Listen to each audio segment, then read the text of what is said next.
Assalamualaikum warahmatullahi wabarakatuh. Bertemu lagi dengan saya Rahadian Yudhistira, mahasiswa Pendidikan Bahasa dan Sastra Indonesia, Fakultas Ilmu Pendidikan Universitas Muhammadiyah Jakarta. Selamat pagi untuk kelas 9. Pada pertemuan kita kali ini kita akan membahas mengenai teks cerita pendek. Teks cerpen adalah sebuah kisah atau sebuah teks yang menceritakan tentang kisah hidup atau permasalahan tokoh utama yang menggambarkan keseharian atau lingkup permasalahan di lingkungan masyarakat. Di dalam mempelajari cerpen, kita akan mengenal dengan nama ciri-ciri teks cerpen. Adapun ciri-ciri yang pertama adalah jalan cerita lebih pendek. Kemudian, ciri-ciri yang kedua adalah jumlah kata tidak lebih dari 10.000 kata. Dan yang ciri-ciri yang ketiga adalah memiliki satu alur. Adapun ciri-ciri teks cerita yang keempat adalah memiliki satu kejadian atau peristiwa saja, atau lebih dikenal dengan istilah konflik.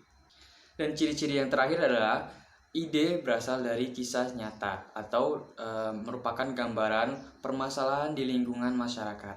Selanjutnya, kita akan membahas mengenai unsur dalam teks cerita pendek atau cerpen.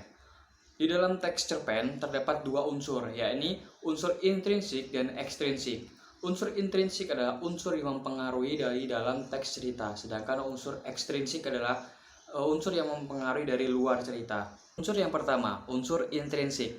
Di dalam unsur intrinsik terdapat tema, alur, penokohan, gaya bahasa, amanat, dan lain-lain. Kemudian di dalam unsur ekstrinsik terdapat psikologis atau unsur psikologis, unsur lingkungan atau sosial, dan unsur edukasi atau pembelajaran. Selanjutnya kita akan membahas mengenai struktur teks cerpen. Struktur teks cerpen yang pertama adalah orientasi. Orientasi adalah tahap pengenalan peristiwa atau pengenalan cerita yang digambarkan oleh si pengarang. Kemudian terdapat struktur yang kedua adalah komplikasi. Komplikasi adalah jalannya cerita dari awal menuju ke konflik atau klimaks, kemudian mengalami penurunan. Dan yang ketiga adalah resolusi atau bagaimana si penulis menyelesaikan permasalahan yang dihadapi oleh tokoh utama. Dan materi yang terakhir pada teks cerpen yang akan kita bahas pada hari ini adalah aspek kebahasaan teks cerpen. Nah, aspek yang pertama adalah menggunakan diksi yang mengungkapkan ekspresi atau kata emotif.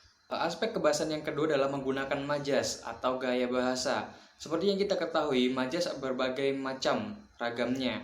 Salah satunya adalah majas hiperbola, litotes, ironi, dan lain-lain. Aspek kebahasaan teks cerpen yang ketiga adalah menggunakan kalimat deskripsi, narasi, dan juga dialog di dalam teks cerita pendek. Dan aspek kebahasaan teks cerpen yang terakhir adalah menggunakan bahasa tidak baku. Sekian pembelajaran kita pada hari ini. Kurang lebihnya mohon maaf. Billahi fi sabilil haq fastabiqul khairat. Wassalamualaikum warahmatullahi wabarakatuh.